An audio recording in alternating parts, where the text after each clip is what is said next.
So hello everyone. अभी हम लोग देखेंगे कि एआई आज के टाइम पे एआई का कमाल चल रहा है ना। मतलब कि जो सॉफ्टवेयर डेवलपर है, जो बीटेक कर रहे हैं अभी, या फिर जो आपका बीसीए भी कर रहे हैं, ठीक है, एमसीए बीसीए, जितने भी टेक्निकल जॉब्स के लिए जो अभी फाइट कर रहे हैं, उन लोग के लिए सबसे बड़ा भी प्रॉब्लम बन गया है एआई, है ना। सबसे बड़ा प्रॉब्लम क्या बन गया है? एआई। तो पहले के टाइम पे जो डेवलपर होते थे वो front end back and database करते थे, फ्रंट एंड को इंटीग्रेट किया, बैक एंड के साथ डेटाबेस इंटीग्रेट किया, काम खत्म हो गया। वो पहला था, ठीक है। वो जमाना जो है 2020, उससे पहले का जमाना था, वो चल गया। अब आया है front end back and plus AI का लेयर, है ना। एआई का लेयर हम बनाना पड़ेगा, और ये डेटाबेस पे लास्ट में, ठीक है ना। तो यहाँ पर हम एक सिंपल सा स्टेप से समझा देंगे कि क्या चीज होता है। सबसे इंपॉर्टेंट है यार यहाँ पर retrieval augmented generation, RAG, rag, ठीक है ना। रैग का यूज किया जा रहा है, ठीक है ना। और अब अपने सिस्टम पे लोकली एलएलएम्स को भी यूज करो। कैसे एलएलएम को यूज कर सकते हो? ओलामा, ठीक है, ललामा 3, ओलामा ललामा 3 या फिर मिस्कल को यूज करके आप बिल्कुल अपने लोकल सिस्टम पे भी इम्प्लीमेंट कर सकते हो एआई को। और ये करना ही चाहिए। मैं लिखा हुआ यहाँ पे कैसे करते हैं। From LangChain import Ollama LLM is equal to Ollama model equal to mistral response LLM, और आपका जो प्रॉम्प्ट रहेगा ये आप इम्प्लीमेंट कर सकते हैं। थोड़ा सा कॉस्ट लगेगा, थोड़ा सा मेहनत का, बट ये हो जाएगा, ठीक है ना। हम एक एग्जांपल ले लेते हैं कि मान लो कि आप अपने यूनिवर्सिटी, आपका जो यूनिवर्सिटी वेबसाइट है, उस वेबसाइट पे आप रैग ऑगमेंटेड जनरेशन का इम्प्लीमेंट करना चाहते हो, ठीक है ना। इसको इम्प्लीमेंट करना बहुत इंपॉर्टेंट है आज के टाइम पे। अगर आप एआई डेवलपर का ड्रीम देखते हो, ठीक है ना। सबसे पहले कि मान लो कि एक यूजर आया, यूजर बोलता है कि sir I want to know about the scholarship policy, ठीक है। स्कॉलरशिप पॉलिसी उसका पहला ही क्वेरी रहेगा कि I want to know about the scholarship policy. तो मान लो यहाँ पे लिखा हुआ है एम्बेडिंग टेक्स्ट। सबसे पहला चीज होता है जो क्वेरी है उसको एम्बेड कर देना। एम्बेडिंग टेक्स्ट मींस क्या होता है? वेक्टर में कन्वर्ट करना, मतलब कि टेक्स्ट को नंबर में कन्वर्ट करना। जैसे want to know about scholarship, तो क्या करते हैं 0.50 माइनस 0.9 माइनस 0.2 माइनस 0.2 ऐसे करते करते डॉट में बहुत नंबर को एक सेकंड में डिलीट करा देगा, मतलब एक वेक्टर बना देगा जो भी हम स्कॉलरशिप दे रहे हैं, ठीक है ना। अब ये क्या करता है ना, हम बता देते हैं कि वेक्टर के फॉर्म पे आ गया, जो भी आपने टेक्स्ट किया था वेक्टर के फॉर्म पे आ गया।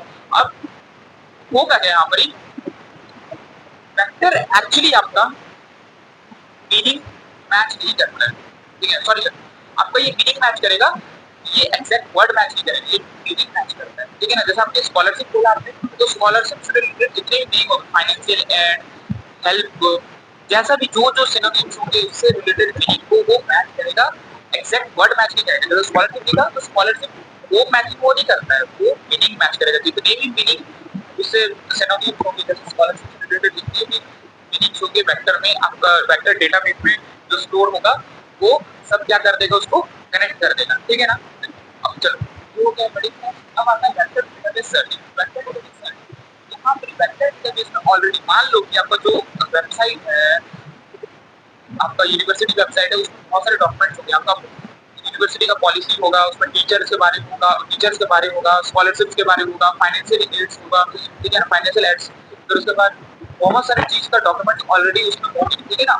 पूरा जितने भी डॉक्यूमेंट्स रहते हैं सारे ऑलरेडी वो वेक्टर डेटाबेस के फॉर्म पे स्टोर रहेंगे, ठीक है ना। वेक्टर डेटाबेस के फॉर्म पे स्टोर रहेंगे।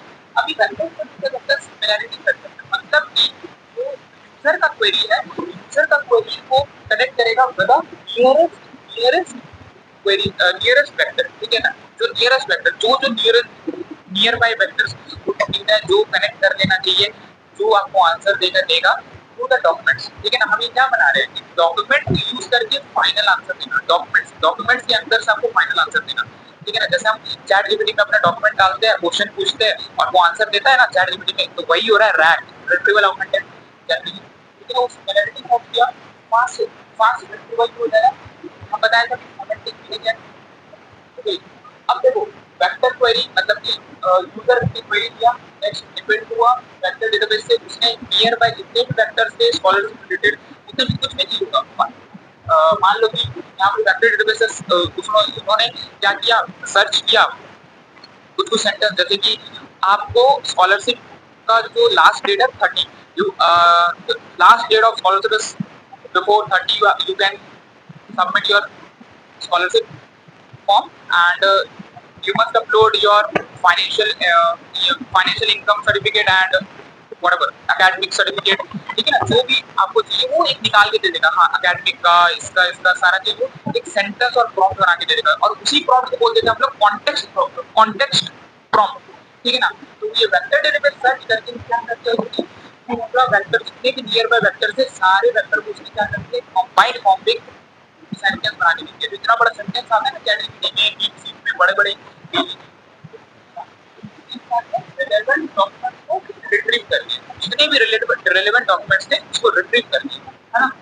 अब वो क्या करेगा, बैकएंड क्वेरी किसको दे देगा, एलएलएम। बैकएंड क्वेरी किसको दे देगा, will send to the LLM. Backend query किसको दे देगा, एलएलएम।